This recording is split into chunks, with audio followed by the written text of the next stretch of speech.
Kadang kita berharap, andaikan hidup ini lebih mudah. Andaikan saya bisa mendapatkan semua yang saya inginkan kapanpun juga. Gak perlu kerja, gak perlu susah-susah, gak perlu menderita, gak perlu kecewa. Gak perlu gagal, gak perlu sakit, gak perlu sedih. Mungkin kamu berpikir, wah enak banget ya. Tapi tahukah kamu bahwa itu akan membuat kamu lemah? Itu akan membuat kamu manja. Dan ujung-ujungnya kamu pun akan merasa hampa. Saya selalu ingat sebuah ilustrasi. Di sebuah museum yang sangat megah terdapat sebuah patung marmer dengan beralaskan lantai marmer yang indah. Patung itu dipajang di galeri utama. Banyak pengunjung yang datang dari seluruh dunia mengagumi keindahan patung itu. Suatu malam, si lantai marmer mengeluh kepada si patung. Hidup itu sungguh tidak adil. Kamu tuh beruntung sekali, setiap orang dari penjuru dunia datang untuk mengagumi kamu. Sementara mereka hanya menginjakkan kakinya di atas tubuhku. Terhina sekali rasanya. Kenapa mereka bisa mengagumimu, sedangkan aku selalu diinjak-injak? Hidup itu nggak adil. Dan patung itu pun menjawab, tenang sahabatku, apakah kamu masih ingat bahwa kita sesungguhnya dari gua yang sama? Bukankah kita sama-sama lahir dari tempat itu? Si lantai marmer pun kembali berseru. Justru itulah yang membuatku merasa tambah gak adil.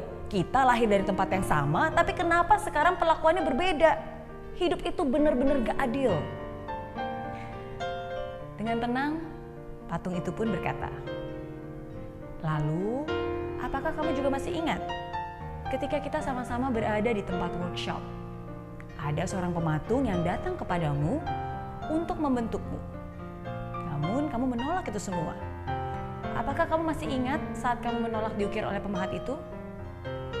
Iya, tentu saja aku masih ingat, ujar si lantai. Aku benci banget dengan dia.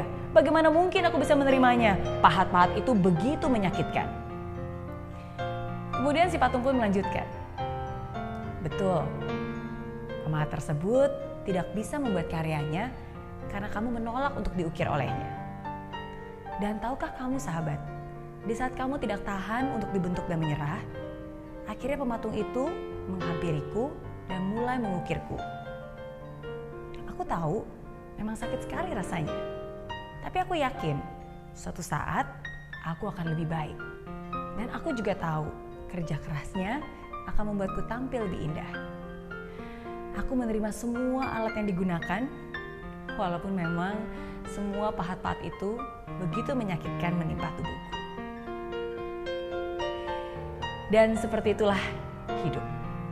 Kadang kita sering menolak ketika diberikan ujian oleh yang di atas. Kita selalu mengeluh dan mengeluh dan mengeluh. Padahal Tuhan sedang membentuk kita dengan pahat-pahatnya. Ketika Tuhan memberikan kamu ujian yang berat, maka Tuhan yang sama yang juga akan menganugerahkanmu dengan limpahan berkat.